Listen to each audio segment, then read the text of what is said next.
nosso vídeo de hoje vai ser sobre Pra Frente Brasil, do ano de 1982, dirigido por Roberto Farias, de Assalto ao Trem Pagador, dos filmes do Roberto Carlos até de filme dos Trapalhões. Filme importantíssimo da história do Brasil, do período da ditadura, um dos mais indicados desse período.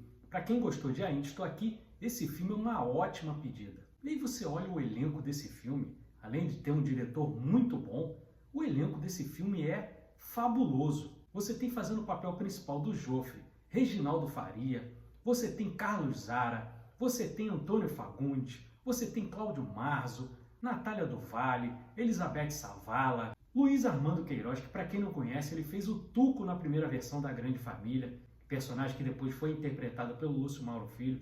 E tem a galera que também era o zero e vezeiro da época do cinema, Ivan Cândido, Milton Moraes, então um baita de um elenco. É um filme que teve diversos problemas, porque ele foi lançado ainda no período da ditadura, ainda sob censura, sob o governo de João Batista Figueiredo. O filme sofreu censura, acabou não saindo no ano de 1982, saindo só em 1983. E o diretor-geral da Embrafilme na época, Celso Amorim, que todo mundo conhece aí, dos governos do Lula, da Dilma, ele foi ministro de ambos os governos, filiado ao PT. Hoje ele é assessor-geral do Lula, acabou sendo demitido porque ele aprovou o financiamento desse filme. Ele acabou saindo só em 1983, mas se você olhar bem, teve que fazer algumas concessões. Por exemplo, esse texto que aparece no começo do filme, que eu vou mostrar para vocês agora. Para quem quiser ler, é só dar uma pausa aí que eu vou deixar um pouquinho aí no vídeo.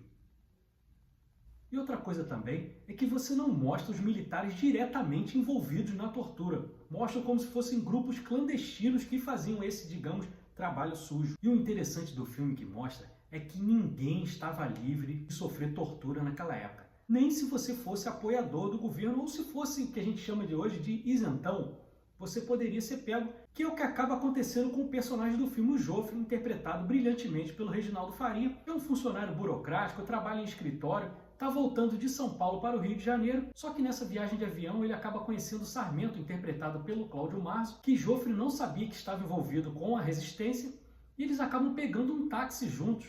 E aí, nesse momento, eles acabam sendo abalroados por esse grupo de repressão, Sarmento acaba morto e Joffre é pego para ser torturado e revelar coisas que ele não sabia, porque ele era um cara totalmente apolítico.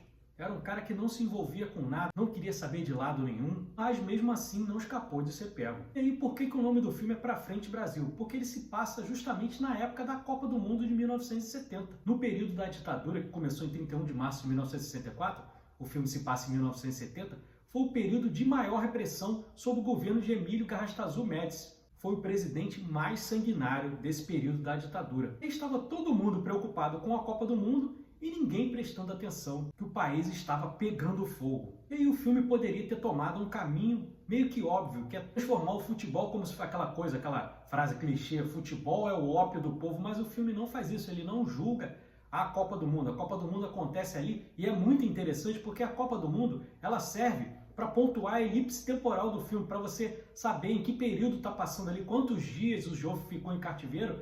Ele ia pontuando com os jogos do Brasil na Copa do Mundo. E aí, para quem gosta de futebol, é um deslumbre, porque você tem a narração do Jorge Cury, um dos maiores narradores do Brasil do rádio. Você tem as imagens do Canal 100, você pontua também com transmissões da Rede Globo de televisão também. Aí você ouve Cid Moreira, Sérgio Chapelin. É muito legal para você se situar naquela época. E aí, a partir do momento que o Joffre é preso, a família fica muito preocupada. Miguel, o seu irmão, interpretado pelo Antônio Fagundes, inclusive trabalham juntos, começa a procurar pelo irmão. Vai nos IML junto com a esposa dele, que é interpretada pela Natália do Vale, e eles ficam muito aflitos para procurar. E aí você vê que tem mais uma concessão por conta desse período da censura também, porque você vê eles indo na polícia e a polícia não sabe que o Joffre foi pego, como se os serviços não se comunicassem. E hoje já tem documentos que provam que a Polícia Civil agia junto com o Exército nessa repressão. Então, aquilo ali acaba sendo um pouco fantasioso. Mas o filme, ele continua sendo muito importante porque é um dos poucos filmes que mostra realmente a tortura. Porque a gente viu lá no Ainda Estou Aqui, fica sugerido, né? Você sabe que teve tortura, mas não são mostradas as imagens. Então, é necessário de vez em quando também, tudo bem que lá no Ainda Estou Aqui era para contar a história da Eunice, então não havia necessidade de mostrar a tortura, mas nesse filme aqui se faz extremamente necessário mostrar para você ver o quanto que era complicado naquele período ali. O Miguel, irmão do Joffre, apesar de não estar envolvido com as forças de resistência, ele namorava uma menina que era desses grupos de resistência, interpretada pela Elizabeth Savala. Então, sem querer, ele acabou também envolvido. Aí tinha escuta no apartamento dele, escuta no apartamento da cunhada. Então, foi muito complicado ali. Todos eles não se envolviam com política, a não ser a namorada do Miguel. E aí, para pontuar mais ainda isso, o personagem do Luiz Armando Queiroz, que além de ser um cara que a família era militar, ele era casado com uma moça que o tio dela era general do exército, nem ele escapou de ser pego sob tortura. E ele era um cara extremamente preconceituoso. Tem uma fala no filme para pontuar isso, que eles vão na polícia, e aí, conversando com o policial, ele fala, o Brasil tá cheio de bandido, porque para cá só veio português ladrão, aí teve a miscigenação só com crioulo e com índio, e aí ficou essa bandidagem aí. Você vê que é uma pessoa extremamente preconceituosa e nem essa pessoa ficou livre de ser pego para ser torturado. E aí um dos torturadores é interpretado pelo Carlos Zara, que está brilhante também, é outro ator, tanto de novela quanto de cinema, também muito bom. E aqui ele está muito bem fazendo o torturador. E é curioso porque o filme mostra ali onde eles levam lá para um terreno baldio, o Joffre, e aí fazem todo tipo de crueldade com ele. E aí as filmagens foram feitas na Barra da Tijuca. E ali você vê um terreno baldio e tudo mais. Hoje, a Barra da Tijuca é um território nobre aqui no Rio de Janeiro, na Zona Oeste. Curioso que, inclusive, moram várias filhas de general, estão aqui na Barra da Tijuca. É curioso por isso. Eu vou mostrar até para vocês a foto aí do filme, para vocês compararem. E agora a foto da Avenida das Américas, aqui na Barra da Tijuca, onde foi feita as filmagens, como que se modificou, né, esses 43 anos. E aí esse filme também serve para mostrar para essas pessoas que parecem descerebrados, que ficam pedindo a volta da ditadura ou dizendo que estamos vivendo uma ditadura.